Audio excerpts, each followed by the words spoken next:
오늘 본문 말씀 에스라 10장 10절 12절 말씀입니다. 같이 한 목소리로 봉독합니다. 제사장 에스라가 일어나 그들에게 이르되 너희가 범죄하여 이방 여자를 아내로 삼아 이스라엘의 죄를 더하게 하였으니 이제 너희 조상들의 하나님 앞에서 죄를 자복하고 그의 뜻대로 행하여 그 지방 사람들과 이방 여인을 끊어버리라 하니 모든 회중이 큰 소리로 대답하여 이르되 당신의 말씀대로 우리가 마땅히 행할 것이니이다. 아멘. 오늘 본문 말씀의 책이 뭐라고요? 에스라예요. 에스라는 사람 이름이고요. 우리가 지난번까지 역대기 말씀까지 쭉 읽고 나눴죠. 여러 번 얘기했으니까 열왕기서와 역대기서는 역사를 다루고 있죠. 열왕기에는 이스라엘과 유다의 역사가 나오고 역대기에는 유다 왕들의 이야기로 역사가 나왔어요. 그리고 이제 다음 내용으로 넘어갔다 이렇게 생각하시면 돼요. 에스라 느헤미야가 다루고 있는 내용이 뭔가 그것부터 좀 배경으로 깔아둬야 말씀이 잘 이해가 될 것 같아서 그거 나누려고 해요. 기본 정리를 한번 할게요. 이 에스라와 느헤미야 요 내용들을 쉽게 이해하기 위해서 세 명의 이름을 기억하면 됩니다. 이게 언제 얘기냐면 유다 왕국이 멸망하고 멸망한 후에 바벨론에 의해서 유다의 왕족과 귀족과 기술자, 학자들 이런 사람들, 뛰어난 사람들, 뭔가 가지고 있는 사람들이 바벨론 지역으로 포로로 끌려가게 돼요. 포로로 끌려가서 뭐 노예 생활을 했다 뭐 그런 게 아니고 강제 이주를 당한 겁니다. 갑자기 외국에 가서 살게 된 거예요. 그 시간이 50년 혹은 70년이라고 얘기를 합니다. 수십 년간 갑자기 다른 나라에 끌려가서 살고 그 사람들이 돌아오게 돼요. 그 배경도 간략히 얘기하자면 바벨론의 시대가 끝나고 바벨론을 멸망시킨 페르시아의 첫 번째 황제 고레스에 의해서 유대인들은 다 너희의 원래 땅으로 돌아가서 성전을 하나님의 성전을 다시 건축하라 이렇게 명령을 내립니다. 그러니까 그 당시 그 지역의 패권을 장악한 가장 최강국 제국의 황제가 유대인들은 이제 고향으로 돌아가서 성전을 다시 짓고 그곳에서 살아라 라고 명령을 내린 거죠. 자, 그 상황에서 얘기가 진행되는 거예요. 포로 귀환 이후의 이야기다 이렇게 생각하시면 되고요. 기억하면 내용을 알기 쉬운 세 사람의 이름, 첫 번째 스룹바벨, 두 번째 에스라, 세 번째 느헤미야예요. 왜 이 사람들을 기억하면 쉽냐면 이 사람들이 각각 한 일이 있어요. 유다가 멸망했고 예루살렘이 파괴됐고 성전도 파괴된 상황에서 수십 년이 지나서 이 사람들이 자기 땅, 자기 고향으로 돌아갔습니다. 자, 첫 번째 해야 될 일이 뭘까요? 황제도 명령했고 하나님의 백성으로 회복해야 될 것이 있다면 성전을 세우는 일이죠. 자, 스룹바벨이 첫 번째, 스룹바벨이 1차 귀환의 지도자인데 돌아와서 첫 번째 한 일이 성전 재건하는 일이었습니다. 거기에 뭐 복잡한 얘기들이 많은 이야기들이 나와요. 성전을 다시 건축하려고 하는데 방해하는 세력들이 있고 그럼에도 불구하고 몇 년을 쉬기도 했지만 결국에 성전을 완성하는 이야기가 쭉 진행돼요. 에스라 책에 나오는 얘기인데 제목은 에스라인데 에스라 얘기는 나중에 나와요. 앞부분에 이 얘기들이 나옵니다. 자, 첫 번째 기억할 사람 이름이 뭐라고요? 스룹바벨. 스룹바벨은 출신도 기억하면 좋은데요. 왕족입니다. 왕의 후손이에요. 유다 왕조의 후손으로서 첫 번째 귀환의 지도자로 돌아가서 가장 급하게 먼저 해야 될 일, 성전 재건을 한 사람. 이 얘기가 나와요. 이 기간에. 두 번째로 나오는 사람 에스라예요. 지금 우리가 본문으로 읽고 있는 책의 제목이기도 하고 사람의 이름인데 에스라는 율법을 다시 세우는 일을 했다 이렇게 볼 수 있어요. 율법을 다시 세운다는 게 뭘까? 생각해 볼까요? 나라의 지도적인 사람들은 다 포로로 끌려갔고 남은 사람들이 살아온 세월이 수십 년이에요. 율법을 가르치고 하나님의 말씀을 가르치고 제사하고 이런 일들이 다 중단됐어요. 남아있던 사람들도 하나님에 대한 믿음과 지켜야 될 삶의 길과 하나님의 백성이 지켜야 되는 율법들을 잊고 상황에 따라서 살아온 세월이었을 거예요. 그러면 포로로 끌려갔던 사람들은 어땠을까요? 타지에서 수십 년을 살았어요. 이민 생활을 해보면 시간에 따라서 우리의 생각도 마음도 변하고 바뀐다는 생각을 하게 돼요. 가장 특징적인 것은 내 기억 속에 있는 한국에 대한 기억이 내가 떠나올 때 모습 그대로예요. 분명히 중간에 가서 한국의 모습을 확인도 하고 변한 것도 봤는데 다시 떠올려 보면 내가 떠나왔던 그때 시절이 떠올라요. 그런 상황에서 우리의 삶은 어디에서 이루어지느냐? 타지에서 이루어지죠. 여기에 적응하는 거예요. 이곳 사람들의 사는 모습을 보고 이곳 사람들이 하는 문화적인 모습들을 보고 저건 괜찮은데 이런 것도 배우기도 하고 그러면서 우리는 변해가거든요. 이 사람들도 그랬을 거예요. 그러니까 국제적인 감각이 늘어났다. 긍정적으로 보면 그렇게 볼 수 있는데 다른 말로 얘기하면 여호와 하나님 신앙에 대한 집중력은 좀 흩어졌을 수도 있다.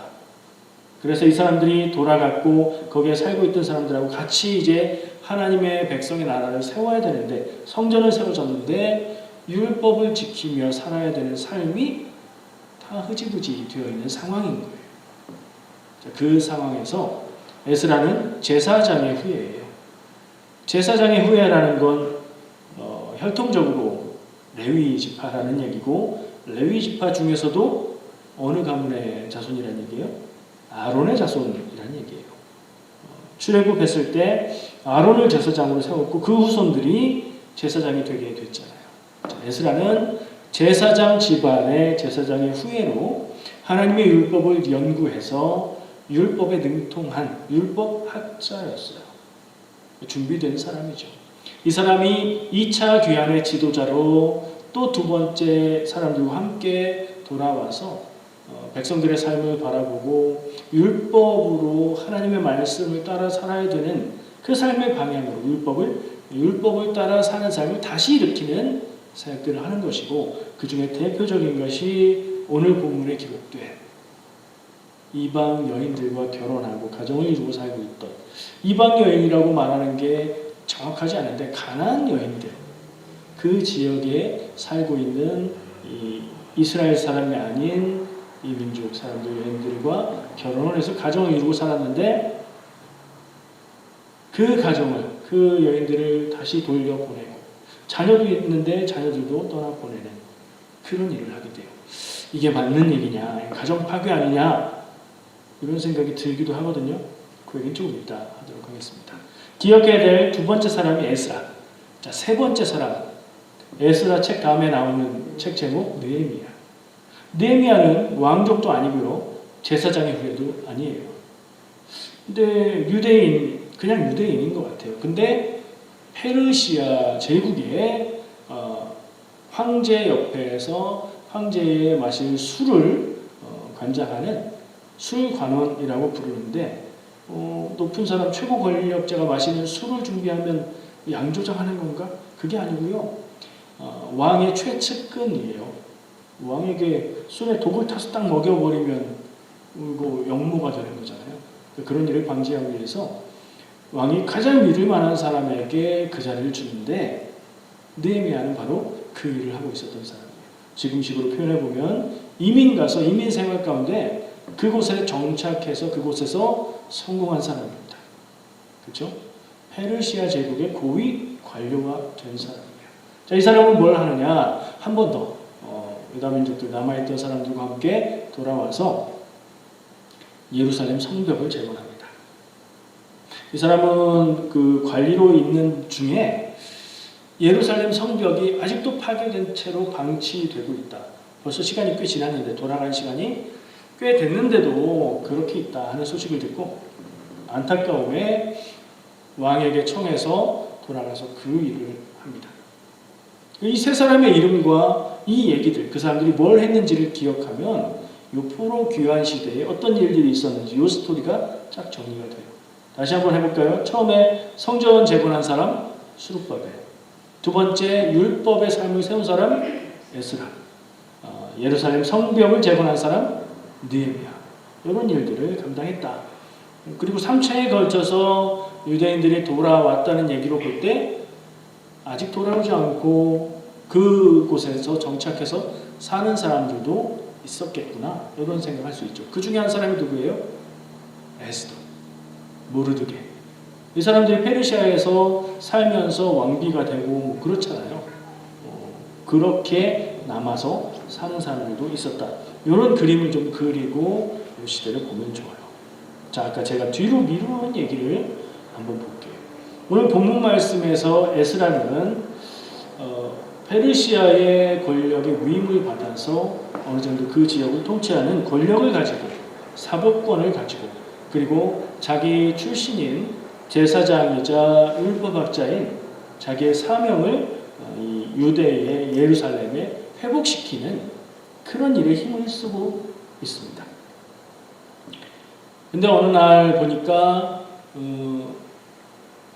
이 사람들이, 유대인들이, 하나님의 백성들이, 그리고 그 중에 고관들이, 제사장, 부자들, 끌려갔던 사람들이죠. 뭔가 더 많이 가지고 있는 사람들이 가나안 땅의 사람들과 결혼하고 가정을 이루고 살고 있다, 이 사실을 알게 됩니다.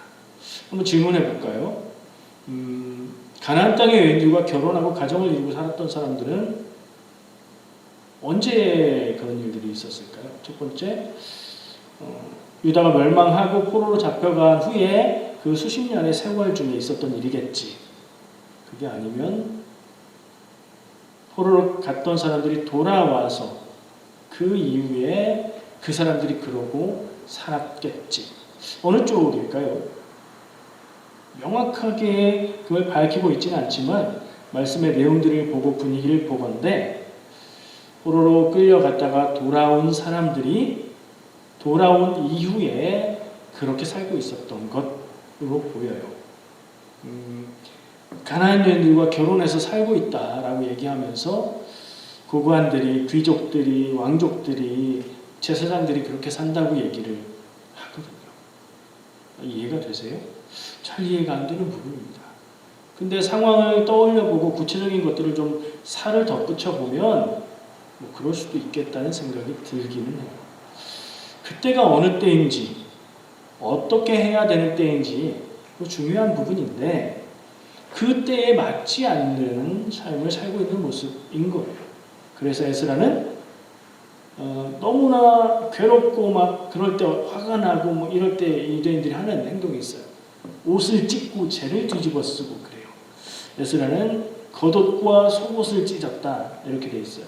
읽으시다가 여기에서 빵 터지시는 분들이 있을 수도 있는데 착각하시면 안 되는 게, 여기서 말하는 속옷은 우리가 지금 쓰는 표현의 속옷이 아니고 안에 입는 옷이에요. 자기 옷을 찢으며 에스라의 반응이 옷을 찢고 막 화를 내고 그런 게 아니라 너무 기가 막혀서 옷을 찢고 그 자리에 앉아 있었다. 이걸 어떻게 해야 되는지. 자기가 사명이 있고 율법을 따라 사는 삶을 세우려고 왔는데 이건 기초까지 다 무너져 있는 상황으로밖에 무엇부터 선대해야 할지 모르겠는 그런 마음이었을 것 같아요.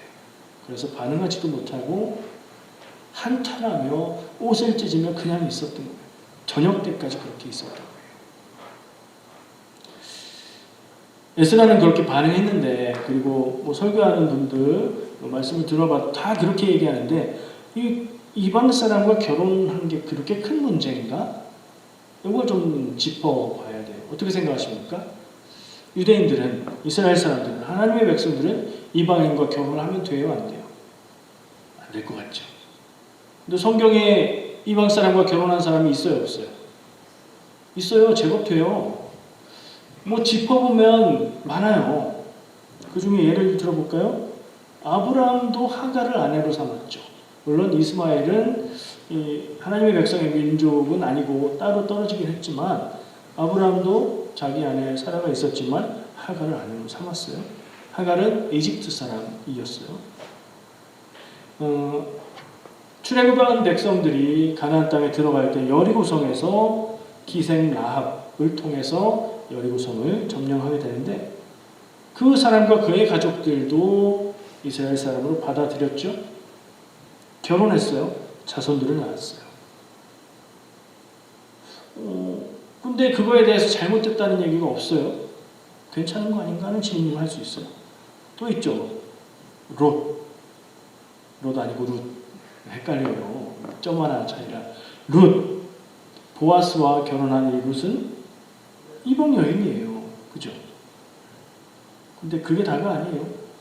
보아스와 결혼해서 자손을 낳고 그 후손에 다윗 왕이 나오죠. 그 얘기는 뭐예요? 결국에 예수님의 조상이 되기도 한다는 얘기죠. 자, 다시 여쭤보겠습니다. 이스라엘 사람들, 하나님의 백성은 이방인과 결혼하면 돼요, 안 돼요? 되는 것 같기도 하고 왠지 안 될 것 같기도 하고 그렇죠? 경우가 달라요. 될 때가 있고 안 될 때가 있고 뭐 그렇긴 해요. 상황이 똑같지 않다. 이게 이제 우리가 생각해 봐야 될 반대. 그러면 율법으로 어떻게 규정되어 있는가? 이걸 질문해 봐야죠. 명확한 근거가 있어야 되잖아요. 신명기에 율법으로 규정하고 있어요. 이방 사람과 결혼할 수 있습니다. 전쟁 포로로 잡혀온 이방 여인을 좋아해서 결혼하려면 어떻게 해라 하는 말씀이 신명기 21장에 나와요. 이방인과 결혼할 수 있습니다. 그런데 신명기 7장 3절 4절 말씀에 보면 또 안 되는 게 있어요. 그 말씀의 근거에서 보면 가나안 여인과는 안 된다. 이렇게 얘기하고 있어요. 가나안 여인이라는 얘기는 뭐예요? 이스라엘 백성이 들어가서 사는 그 지역에 원래 살고 있던 원주민들인 거죠. 왜 안 될까요? 다른 사람들하고 뭐가 다르길래요? 하나님은 그 땅에 하나님의 백성들을 들어가라고 하시면서 그 땅에 살고 있던 민족들을 멸하라고 하셨죠. 그 땅을 차지하기 위해서 다 죽여라. 그 얘기가 아니에요. 그들의 죄가 크고 그들의 삶이 잘못되었고 특별히 우상을 섬기는 그들의 신앙이 문제가 있고 그래서 그것이 결국에 이스라엘에 영향을 줄 것이기 때문에 가나안 여인과 결혼하지 말라라고 규정하고 있는 거예요. 시대가 다르고 상황이 다르고 뭐 그렇긴 한데 율법에 규정된 것에 의해서 간단하게 정리해보면 개종해서 여호와 하나님 신앙을 받아들이는 사람과는 이방인이라도 결혼할 수 있고 그렇지 않으면 가나안 여인과는 결혼하면 안 된다. 이게 율법이 제시하고 있는 거예요.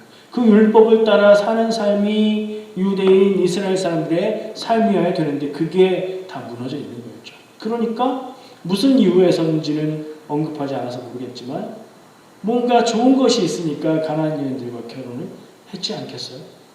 자기를 막 희생해 가면서 전도하기 위해서 가나안 여인들과 결혼했을까요? 아닐 거예요. 무엇인가 이점이 있고 이득이 있고 좋은 점이 있고 적어도 최소한 우리 민족 여인들보다 뭐 더 예뻐 보였다든가 그런 이유라도 있지 않을까. 자기가 좋아서 한 일들인 거예요. 내가 좋아서 내가 좋은 것을 갖기 위해서 하나님의 법을 무시하고 더 나아가선 하나님의 법이 금지하고 있다는 사실도 모르고 살고 있던 게 그 당시 사람들의 모습이라는 거죠. 때가 어느 때인데요. 포로기가 맞춰지고 하나님의 징벌의 기간이 끝나고 다시 하나님의 백성의 삶을 세워야 되는 성전을 재건하고 성벽을 고치고 율법으로 살자는 그런 얘기들을 막 하고 있는 그때에 그것과 정반대되는 일을 아무 생각 없이 하고 살고 있었던 사람들의 모습을 보게 되는 거죠.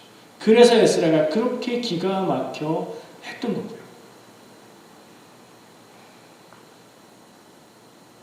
무너진 믿음의 삶이라는 말로 정의할 수 있을 것 같아요. 무너진 믿음의 삶. 자기들의 정체성은 스스로 유대인이라고 얘기하고요. 우리는 여호와 하나님을 섬긴다라고 말하면서 그 하나님의 뜻인 율법을 모르고 안 지키고 살고 있는 거예요. 왠지 느낌이 슬슬 조여오는 것 같죠? 나를 향해서. 안 느끼세요? 남 얘기 같으세요? 아직도? 에스라는 그렇게 옷을 찢고 그랬던 시간 이후에 하나님 앞에 처절하게 참회하고 회개하는 기도를 합니다. 에스라 9장 말씀의 내용이 그 내용. 에스라가 잘못했나요? 에스라가 가나안 여인과 결혼했나요? 아니잖아요. 그런데도 그것을 자기의 죄로 여기고 그 상황을 안타까워하고 하나님 앞에 회개하는 거예요. 자, 이 내용을 읽고 있는 여러분들의 생각은 어떤 생각이 드십니까? 둘 중에 하나일 것 같은데, 이스라엘 유다 백성은 도대체 왜 그러냐? 제가 어렸을 때 성경을 읽으면서 이 사람들은 바보 같다. 도대체 왜 그러냐? 이런 생각을 했었어요. 양심도 없고 생각도 없는 것 같다. 하나님의 역사하심을 그렇게 경험하고 살면서도 어떻게 이렇게 때마다 우상 숭배하고 죄를 짓고 살 수 있을까? 기가 막히네.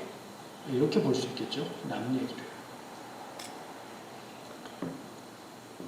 또 다른 방향으로 보면 하나님의 말씀 앞에 망가지고 무너지고 애초에 세워지지도 않은 나의 삶의 모습을 이 유대인들의 모습에서 발견할 수도 있을 겁니다. 저는 그 부분을 같이 나누고 싶은 겁니다.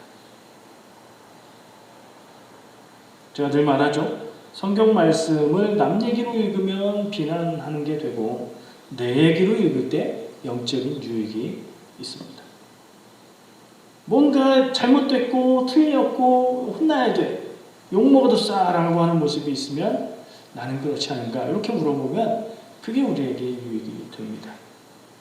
그렇지 않더라도 돌아볼 수 있게 되고 그렇다면 역시 삶의 방향을 바꿀 수 있는 계기가 되잖아요. 그건 역시 은혜가 된다고 생각해야 됩니다. 깨닫지도 못하고 망가진 채 살아가고 있는 믿음, 그러면서도 나는 믿는다 라고 말하고 있지는 않은지, 그렇다는 얘기가 아니고요. 그렇게 한번 돌아보자는 거예요.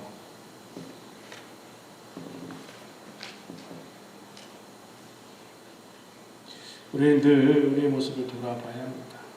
하나님의 말씀이 우리의 믿음의 거울이 되어야 된다는 게 이런 얘기예요. 말씀에 나오는 이야기들을 볼 때에 거기에 나의 모습이 비쳐 보이면 그 기준을 가지고 내 모습을 내가 바라볼 때는 생각하지 못하고 발견하지 못하고 깨닫지 못하는 것들을 성경 말씀에 기록된 내용들을 통해서 그 기준을 가지고 내 삶에 비춰보고 내 삶을 점검해보고 돌아볼 수 있다면 거울이 그런 거잖아요. 내가 내 모습을 볼 수 없지만 거울에 비춰보면 비록 좌우가 바뀌었어도 내 모습을 보고 뭐 묻은 거 지울 수도 있고 더 예쁘게 꾸밀 수도 있고 나를 바라보게 할 수 있는 여러분들에게 성경 말씀이 그런 거울이 되시길 축복합니다.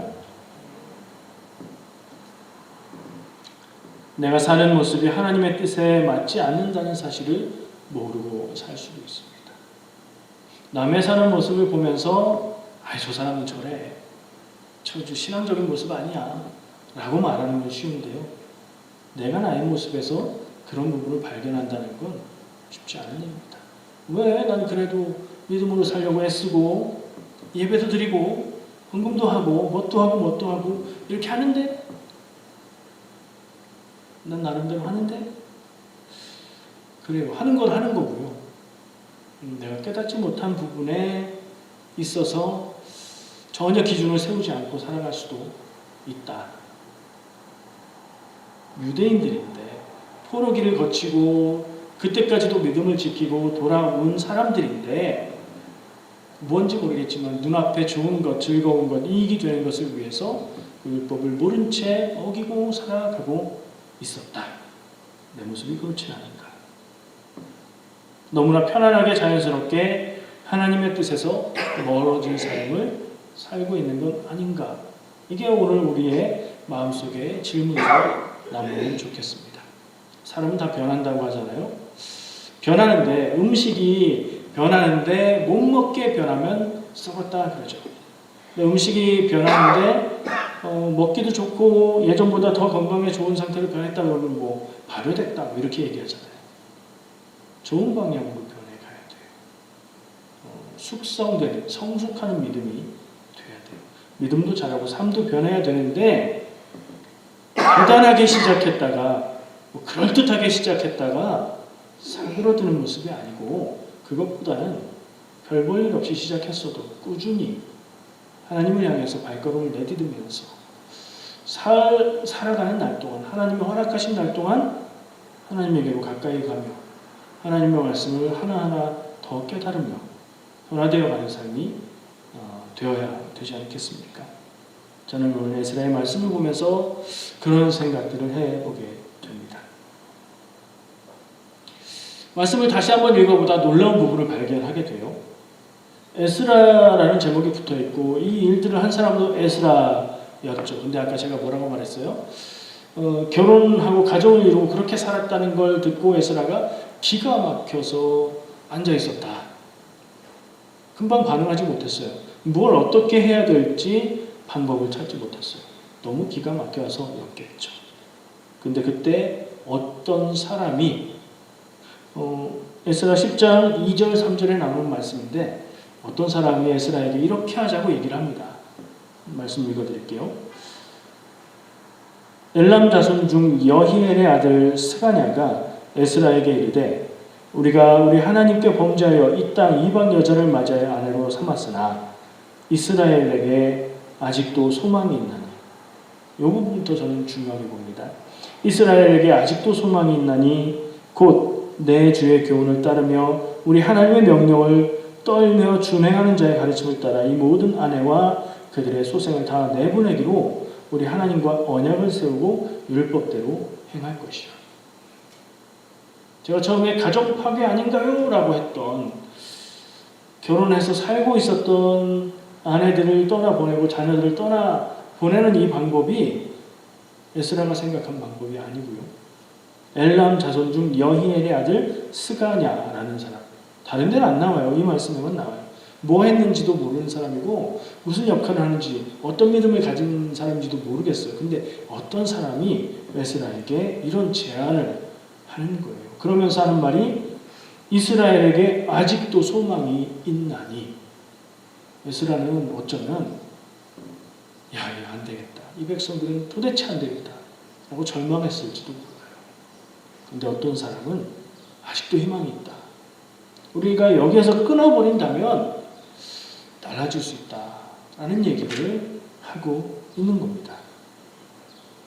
제가 아까 여러분 돌아보십시오. 우리가 그럴지 모릅니다 라는 얘기를 했지만 하나님 앞에 돌이키기에 늦은 때는 없어요. 하나님이 용서하시지 못할 죄도 없어요. 늦었다고 생각할 때가 진짜 늦었다 뭐 이런 얘기도 하지만 아니요. 늦었다고 생각되는 그때가 돌이킬 수 있는 가장 빠른 시간입니다. 우리에게도 나에게도 아직 소망이 있습니다. 뭔가 잘못되어 있는 것 같다는 것을 느낄 그때가 가장 빠른 때입니다. 왜요? 돌이킬 수 있으니까요.